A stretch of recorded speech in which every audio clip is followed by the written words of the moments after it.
Di mo na kailangan pa.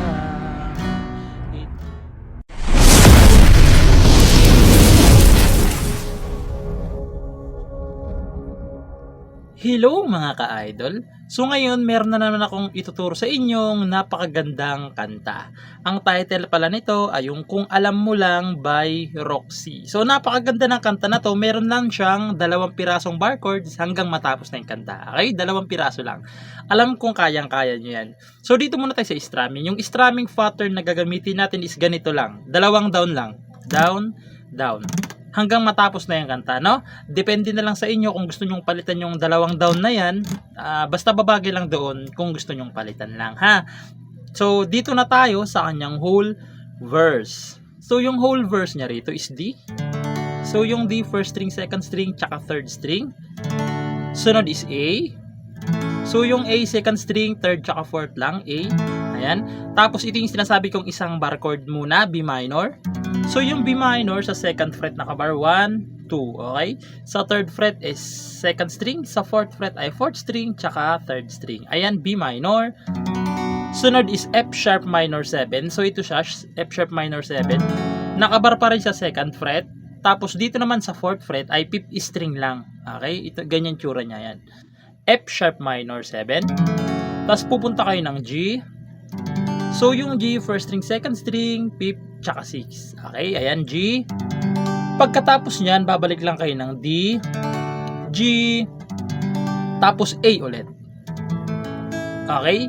Yung buong chords na yan, yung lahat ng chords na yan, 2 times yung gagawin sa verse. Okay? 2 beses nyong gagawin. So, sasampulan ko kayo ng kanta, hindi lang masyado nating bibigkasin yung lyrics, baka mamaya makopyright na naman tayo na.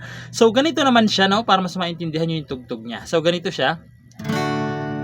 Hindi mo na na na na na la la na na na na na na na na na na na na na. Isa pa, ulit nyo lang ulit. La la la la na na na na la la la la la la la na na na na la la la la la la la. Tapos papasok yung chorus. Kung alam mo lang, kaya papasok yung chorus niya, okay? So, pagpasensyahan nyo ng mga ka-idol yung pag-sample natin ng kanta kasi pag binigkas ko yung lyrics, baka makopyright pa tayo, no? So, proceed na lang kagad tayo dito sa kanyang chorus. So, yung chorus niya naman dito is D pa rin.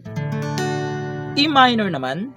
So, yung E minor sa second fret, 5th string lang, tsaka 4th string, okay? E minor, tapos pupunta kayo ng A, tapos D, tapos B minor, E minor, A, tapos G. Okay? Pagkatapos nyan, so, pupunta ulit na naman kayo ng D, E minor, A, D, G, E minor, A, tapos D. Okay? So, pinaghiwalay ko talaga yung chords na yan kasi magkaiba sila ng sa dulo. Baka mamaya malito kayo, no?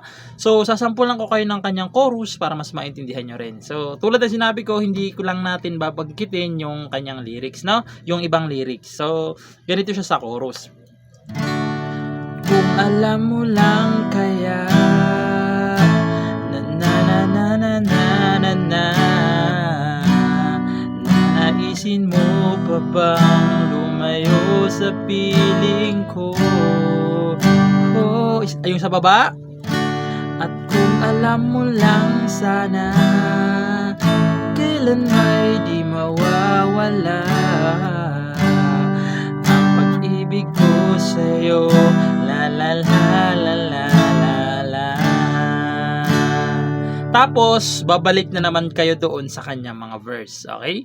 So, ganun lang naman siya. Madali lang naman yung mga chords niya. Ganun lang siya tugtugin. So, ayun lang. Sana nagustuhan nyo itong tutorial natin, no? At good luck sa bago nyong matututunan.